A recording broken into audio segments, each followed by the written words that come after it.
Salut, ici Maxime Johnson au CES de Las Vegas avec le ThinkPad Helix, un ordinateur hybride tablette qui est, moi, je trouve intéressant et je vais vous expliquer pourquoi. Alors, vous me pardonnerez, on va rentrer dans les détails un petit peu techniques.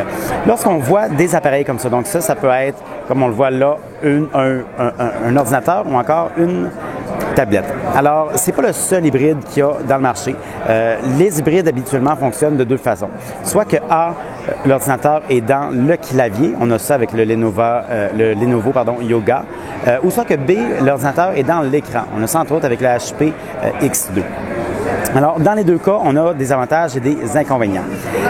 Lorsqu'on est avec l'ordinateur en bas ici, l'avantage que l'ordinateur est un ordinateur pleinement performant, donc c'est un vrai ordinateur. Le désavantage que souvent ces appareils-là, disons, on revire l'écran, on le retourne, on le met autrement. Et à ce moment-là, pour faire une tablette. Et à ce moment-là, la tablette, écoutez, elle est toujours très épaisse, très lourde. Donc, c'est pas une vraie tablette. Ceux qui mettent l'ordinateur dans l'écran maintenant, comme HP, souvent, le problème, c'est que ça va être trop chaud, donc il va falloir qu'on limite ce qu'on met dedans. Donc, soit qu'on va mettre un Atom, alors là, on va avoir plus un netbook, ou soit qu'on va mettre un vrai processeur Core d'Intel, mais il va falloir limiter ses performances. Souvent, on limite son voltage à environ 9 volts lorsqu'on est dans un mode tablette comme ça. Alors, ce que Lenovo a fait ici, c'est assez, c'est simple. Écoute, eux disent que ça marche, je ne sais pas. Donc, ce qu'on a ici, donc, lorsque je ferme mon ordi, qui est d'une taille normale, alors on peut voir ici deux petites fans. Donc, ce que ça fait, en fait, c'est deux fans de plus qui permettent vraiment de refroidir l'ordinateur. Donc, lorsqu'on est branché comme ça en mode ordinateur portatif, l'ordinateur n'a pas de problème de chaleur et peut fonctionner vraiment à pleine capacité. Donc, le processeur en dedans fonctionne à 17 volts et vous allez avoir vraiment une expérience tout à fait normale. Maintenant, si vous enlevez la tablette comme ça, alors, comme on peut voir ici, on a la prise pour l'aération.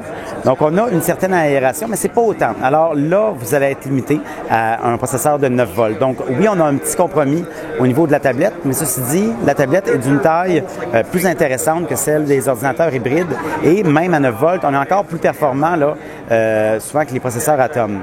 Donc, voilà. Est-ce que j'aurais aimé que cet appareil-là soit un petit peu plus mince, un petit peu plus léger? Oui.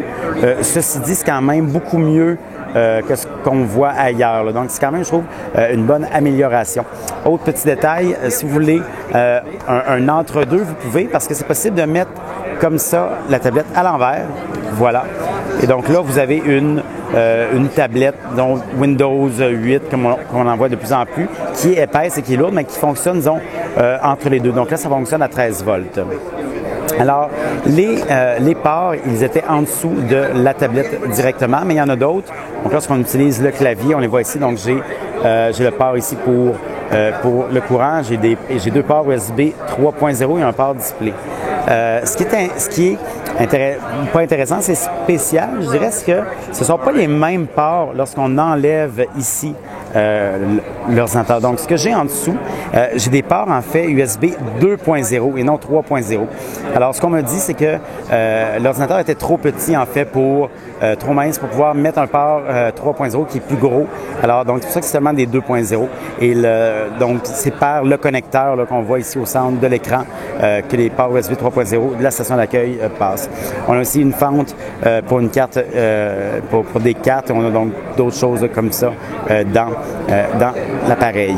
Alors, le ThinkPad Helix de Lenovo devrait être lancé vers le mois de février-mars. C'est pas encore clair exactement, les détails sont pas finalisés.